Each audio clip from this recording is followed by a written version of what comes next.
नमस्कार। Classroom interaction मतलब classroom अंतः क्रिया जो है उनको बढ़ाने के कुछ उपकरण होते हैं। हम इस व्याख्यान में, इस लेक्चर में पोल्स और सर्वेस को कैसे कक्षा में अंतःक्रिया को बढ़ाने में प्रयोग कर सकते हैं, इसको जानने का प्रयास करेंगे। अगर साधारण रूप से समझें तो कक्षा में जब अंतःक्रिया होती है, उसमें उस अंतःक्रिया को और ज़्यादा बढ़ाने के लिए सभी विद्यार्थियों का किसी न किसी प्रकार से इसमें प्रतिभागिता करना आवश्यक होता है। इस प्रतिभागिता को लाने में हमारा न केवल शैक्षिक फायदा होता है, बल्कि कई जगहों पे हम शोध के विभिन्न क्षेत्रों पर भी इसका प्रयोग करते हैं। और कई बार इस अंतःक्रिया से कक्षाओं में विभिन्न प्रकार की ऐसी बातें निकल कर के आती हैं, जो हम लोगों को हमारी खुद की जो शिक्षण विधियाँ हैं, उनको परिवर्तित करने में बहुत सहायता देता है। इसलिए आप सभी अध्यापकों को ये समझने की आवश्यकता होगी कि कैसे कक्षा की अंतःक्रिया को बढ़ाया जा सकता है। अगर हम पोल्स और सर्वेस को ध्यान दें, तो पोल्स और जो सर्वे हैं, वो किसी एक विषय के प्रति कक्षा में जो विद्यार्थी हैं, उनका क्या मत है, वह क्या चाहते हैं, वो तुरंत प्राप्त कर सकते हैं। कई अध्यापक तो कक्षा में ही या तो हाथ उठवाते हैं या उनसे कागज़ में लिख कर के अपना उत्तर देने को देते हैं। लेकिन जैसे-जैसे समय बदल रहा है, वैसे-वैसे अब हमारे पास कई ऐसे तकनीकी साधन हैं, जिससे कि हम ये कक्षा में ऑनलाइन करवा सकते हैं, जिनमें से पोल एक है। पहले पोल गूगल फॉर्म्स की सहायता से दिए जाते थे।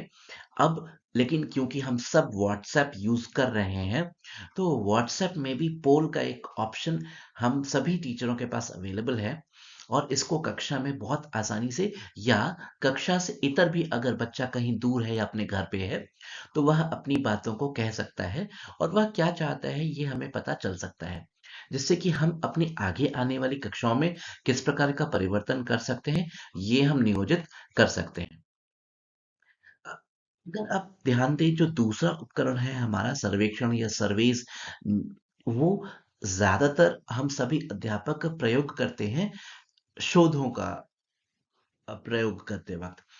अ, सामाजिक विषयों में, शिक्षा के विषयों में या वातावरणीय विषयों में, तो इसको सामान्यतः हम सभी लोगों के द्वारा प्रयोग होते हुए देखा गया होगा। इनमें हम जानने का प्रयास करते हैं लोग किसी विषय के बारे में क्या सोचते हैं, उनके क्या मत हैं, उनकी क्या अभिवृत्ति है, उनका व्यवहार कैसा हो सकता है। अगर हम ऑनलाइन सर्वे को बनाने के पैटर्नों का बात करें, तो हमारे पास सर्वे मंकी है, क्वाल्ट्रिक्स है और बहुत ही असाधारण रूप से जो आपके द्वारा भी प्रयोग किया जाता होगा, गूगल फॉर्म्स है।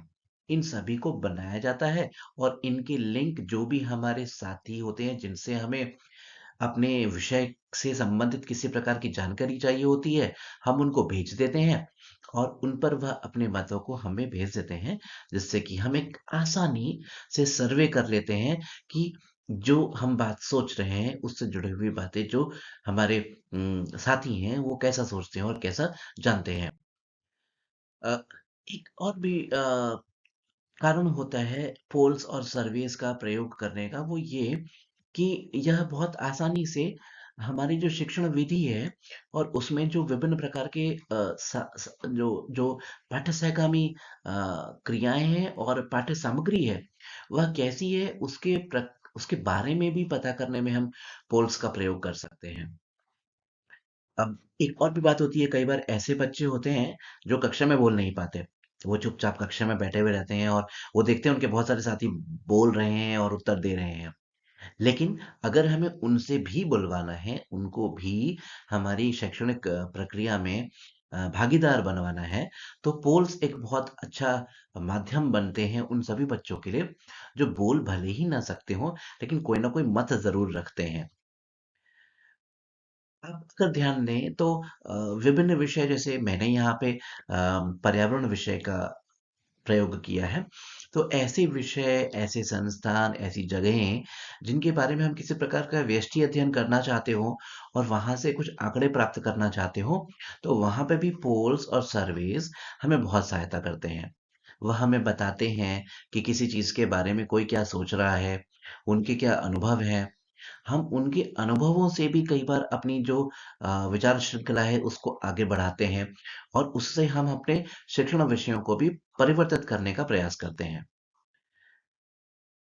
एक बात और समझने की है, जब कक्षा में सब लोग पोल्स में पार्टिसिपेट कर रहे हैं या सर्वे में पार्टिसिपेट करते हैं, तो वो खुद भी आपस में एक दूसरे की मदद करते हैं इस चीज को करने में, सोचने में, उत्तर देने में।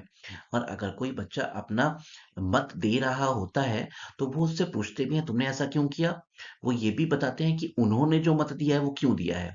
तो कई बार ऐसा होता है कि जब वो आपस में एक दूसरे से किसी चीज या किसी संप्रत्यय से जुड़ी हुई कोई बातों को आपस में समझने के लिए मतों को देते हैं, तो उनसे उस संप्रत्यय के बारे में भी अधिगम को बढ़ावा मिलता है। इस प्रकार से भी पोल और सर्वेस का प्रयोग किया जा सकता है। कई बार हम अपने सर्वेस को या सर्वेक्षणों को ऐसे स्टडीज में, अध्ययनों में प्रयोग करते हैं जो लंबे समयों के लिए होते हैं।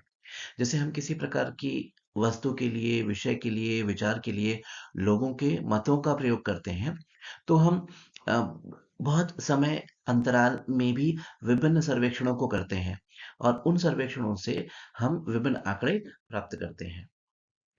अब जब हम अ, आंकड़े प्राप्त कर लेते हैं और जब हम विषयों से संबंधित पाठ्यक्रम का विकास करते हैं, तो विभिन्न प्रकार के पाठ्यक्रम के अभिकल्प जो होते हैं, उनको बनाने में भी ये पोल्स और सर्वेस से प्राप्त आंकड़े हमें सहायता करते हैं। जिससे कि हम बच्चों के द्वारा या जो भी विभिन्न हितधारक हैं, वह हमारे पाठ्यक्रम के बारे में क्या सोचते हैं, वह उसमें क्या चाहते हैं कि होना चाहिए, इसको हमें जोड़ने में सहायता देते हैं। जैसे हम हमारे अध्यापकों से पूछते हैं कि कौन सी ऐसी चीज़ है जो इस वक्त के पाठ्यक्रम में नहीं है जिनको वो चाहते हैं कि वो जोड़ें। तो वो जब उसमें अपना मत देते हैं, अपनी बातें लिखते हैं, तो उनमें से ऐसी चीज़ है जिसको हम अगर न ध्यान दे पाए हों, तो उनको भी हम अपने पाठ्यक्रमों में प्रयोग करने का प्रयास करते हैं। अ, अगर हम सारांशतः यह समझें कि जो पोल्स हैं, सर्वेज हैं या इनके जैसे और विभिन्न प्रकार के उपकरण हैं जिनसे कक्षा में या कक्षा से बाहर भी अंतःक्रिया या प्रतिभागिता बढ़ती है, तो ये मान के चलें जो शैक्षिक प्रक्रिया है वह आगे उन्नत होती है और इनसे ही हमारे शोध उन्नत होते हैं, जिनसे कि आगे चल के कक्षा में जो वातावरण है वो बेहतर अंतःक्रिया वाला विकसित होता है। आप सभी लोगों को अपनी कक्षाओं में कोशिश करके देखिए कि पोल कैसे प्रयोग कर सकते हैं और कैसे विभिन्न सर्वेक्षणों का आप प्रयोग करते हैं। आप सभी का बहुत बहुत धन्यवाद।